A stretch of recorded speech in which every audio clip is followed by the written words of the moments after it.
No, I don't know if you heard that, but Milan Botica is here saying, hit that record button, baby, because it's Sunday afternoon, the 6th of November, and he's live from Nazaré. How's it going over there?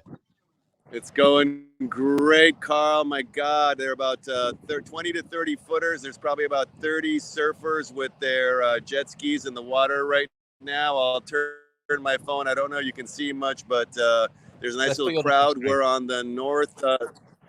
Here we go. We're on. Let's do that if you can get it. I don't know, but there's basically the sun's at about 4 o'clock. There's the fortress and the castle and the lighthouse, and then there's the waves breaking. They're breaking in a couple of different places, and there's a spattering of surfers with their jet ski co-pilots all happening at the same time. So they're out there, and there's some awesome swells. There's probably 2 or 3 different places where the waves are breaking. There's a guy right in front of us now riding a smaller wave.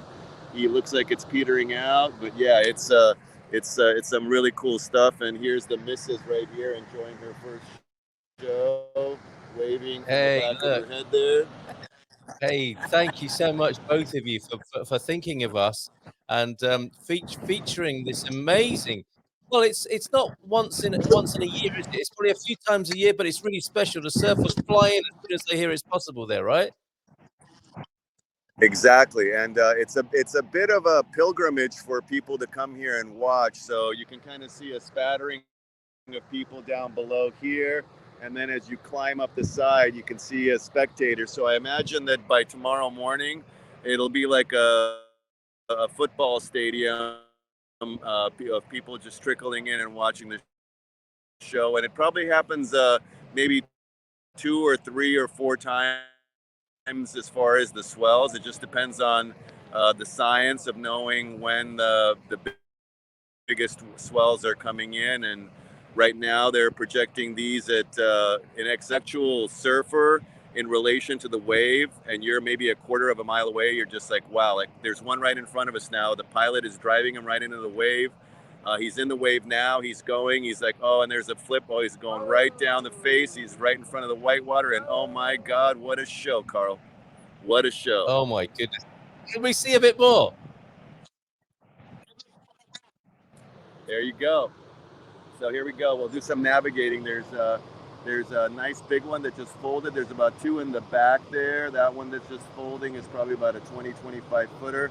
Then there's one over here to the left that's about to break right now. That one's probably about a 20 footer. And then there's a couple of guys chasing the wave right in the background there. And let's see if anybody's riding that one. Not currently. And then there's another 1, 2, 3, 4, a set of about 4 lining up right behind it. There's a guy that's right there. He's just finishing his run on the smaller wave.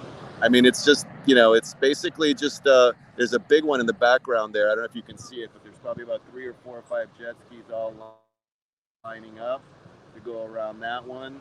And it's nonstop like this for, we've been here for about a little bit over an hour, and it's just awesome. And it's weather. It's a nice afternoon, not too hot, not too cold. Nice Goldilocks weather for watching some big surf waves. Well, thank you so much. I tell you what we'll do is we'll try and put a beach cam webcam into the chat or into the description of this video. But thank you for alerting us to this, because you said that the sweet spot was sometime around now this afternoon, going through until 9 o'clock tomorrow morning. Yeah, we're looking at, according to the predictions, the swell is picking up at 3 p.m. So I'd say it started about 12:30 p.m. and the swell started getting big, and the surfers came out about 1:30, and now it's getting bigger and bigger and bigger, and it's supposed to peak sometime between 7 a.m. and 9 a.m. on Monday the 7th.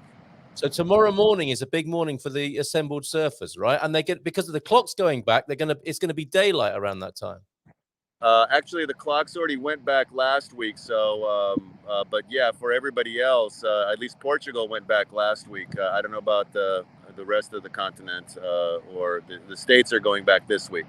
But it means that the morning is light, right? So it's good for them to be out at 7 o'clock tomorrow morning. At 7 a.m., it will be. It should be a good light.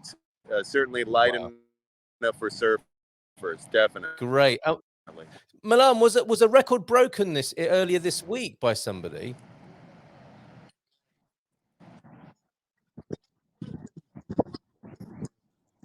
We might not get the answer to this question. No. That record was broken a couple of years ago, and that was the 100-foot wave by the. Oh, there was. Yeah. Oh, Yeah. okay, all right. This last March. I must have seen a little bit Okay. of old footage. I don't know, Carl, but I don't. Yeah, the video that I put up was the Brazilian with the 100-foot wave at Nazaré, but I believe that was a couple of years ago. Okay, but who knows? Tomorrow morning could be a big moment in Portuguese surfing history. Absolutely, Carl. Gotta run. The battery's running low, my beautiful friend. Thank you so much for thinking of us. We'll see you soon, and maybe play a bit of video in the morning. Ciao, ciao. Ciao, ciao. Bye-bye. There we go. And see you in the morning, folks, for the Good Morning Portugal show tomorrow for 8:30 Portuguese time. Of course, Mindful Migration Monday, and we will, of course, be keeping a close eye on what's been going on in Nazaré there, and to see if any records have been broken between that sweet spot tomorrow between 7 and 9. We'll keep a close eye on that, and I'll see if I can find you a webcam, beach cam, so that you can watch it this afternoon as well. Look for that in the description. Thank you so much for being here and joining us in this very impromptu connection, very thoughtfully brought to us by Milan and his lovely lady there in Nazaré. Bye for now.